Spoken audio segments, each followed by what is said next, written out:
Saturday morning. It's a little chilly, but I'm hoping it gets to warm up some. And I wanted to talk today as a Moto nub about 5 things I wish I had known before buying a motorcycle. And this is from a cheap perspective because I've done everything with my motorcycle on the cheap because I don't have a lot of money. So you're not going to see someone making 80 grand talking to you about how to do things cheap, because what they consider cheap, what I consider cheap, is 2 completely different things. So I want to talk to you about that. So number 1 thing that I wish I had known, and this is mostly because I've bought an older motorcycle, because guess what? It was cheap. That's right. So I bought an older motorcycle, and you know what? I'm gonna get gas, and then we'll get back into this.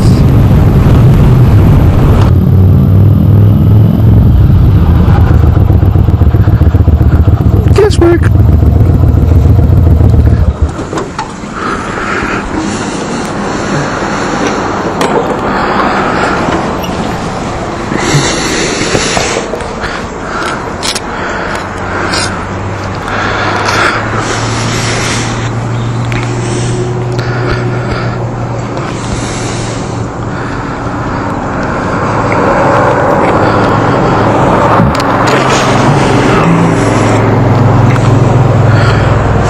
I don't need no fucking receipt. I'm hardcore.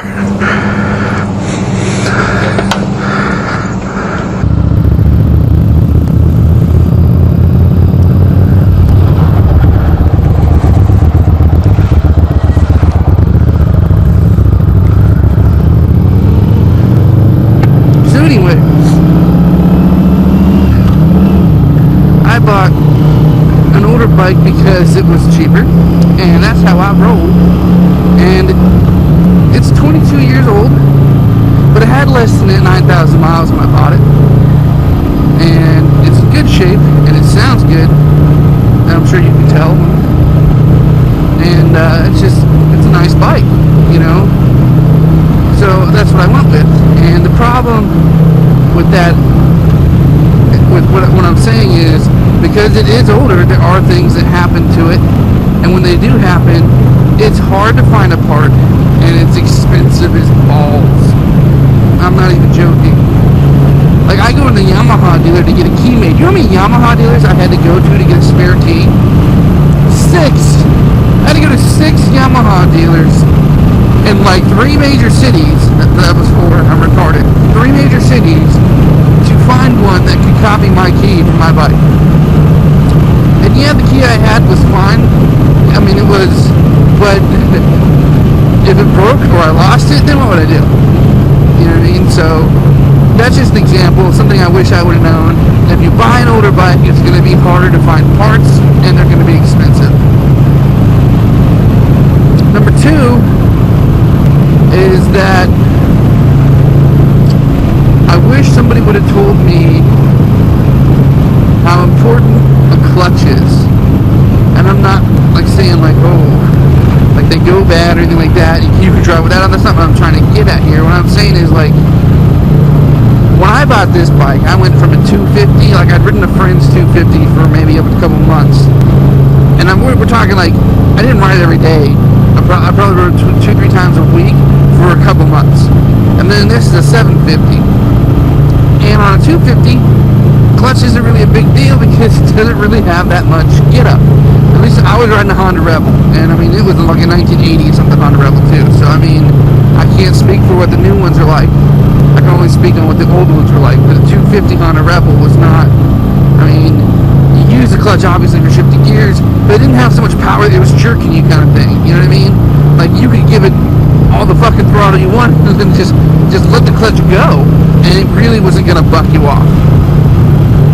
But I upgraded it to, well, I guess the upgrades didn't own it, but I bought this, which is a 750, and I wasn't aware of how big a part the clutch plays, because it doesn't matter how powerful something is, as long long as you've got control of that clutch and you're able to pull it back if you need to, if you start to lose control of the bike, then that right there will save your ass from falling.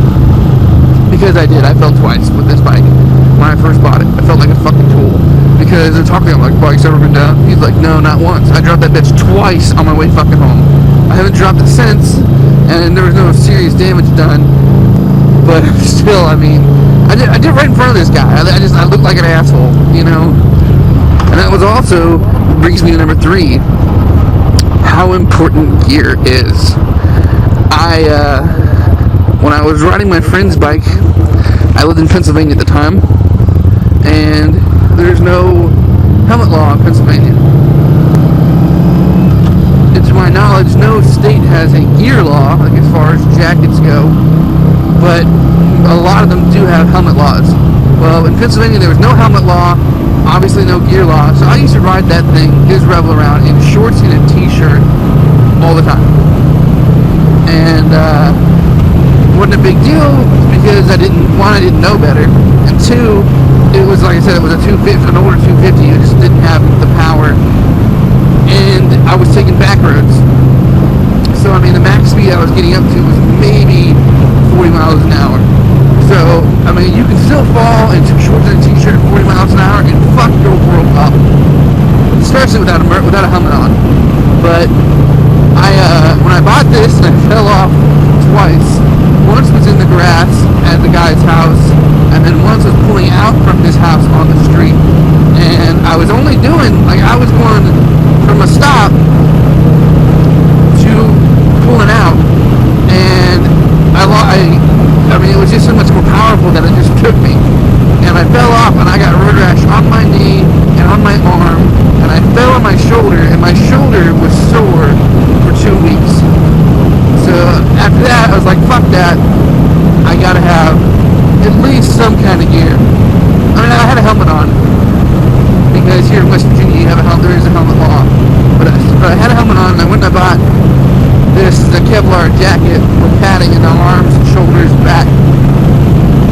So, number 1, older bikes, more expensive. Number 2, clutch control. And number 3 was safety gear. Alright. The 4th thing I wish I would have known when I bought a motorcycle was how addictive and fun it was going to be. Now, I had some idea because, like I said, I'd ridden a friend's 250 and it was fun, but it in no way compared to a more powerful bike like the one I'm riding now. And it is so much fun that my wife and I have gone places together, and she won't ride with me on my bike. You watch someone fall off of one time, and I guess that's it for you. You just don't fucking ride with someone. But she won't ride with me, so I've ridden while she's driven the car just because I wanted to get out and ride. And it's fun. Everything about it is just fun.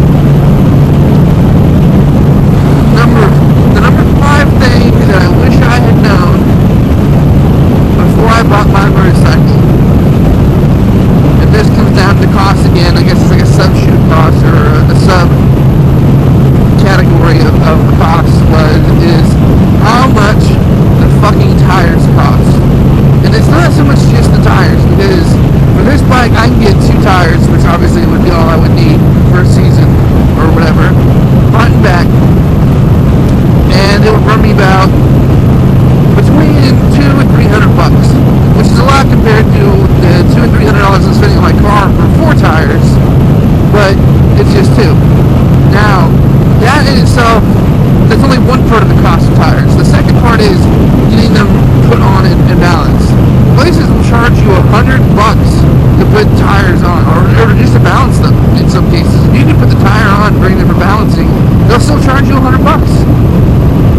So that means that your tires have gone from $200 to $300 to $300 to $400, and then on top of that, they're only going to be useful for about, depending on what kind of bike you ride, what kind of tires you can get, about 7,000 miles or so. Which, oh jeez, fucking skunk. Which, if you live in the city, city is a more it's a considerably longer distance than for me, because everywhere I go is a haul. You know, for me to go to the nearest Walmart is 35 miles. You know, and what the hell am I slowing down for? Which, by no means is Walmart a destination to get up and ride for. But I'm just making a point. So there's the 5 things Moto Nub wish he knew when he bought his bike. Would it have stopped me from buying it? No. I still would have bought one. I'd still buy another one. I really want another one. And so, I mean, it's just something for you to consider. So if you're dirt poor thinking you're going to buy an older motorcycle for cheap, and it's going to be so much cheaper, yes and no. Thanks for watching. If you guys liked the video, thumbs up, subscribe. If you didn't, fuck off. Peace out.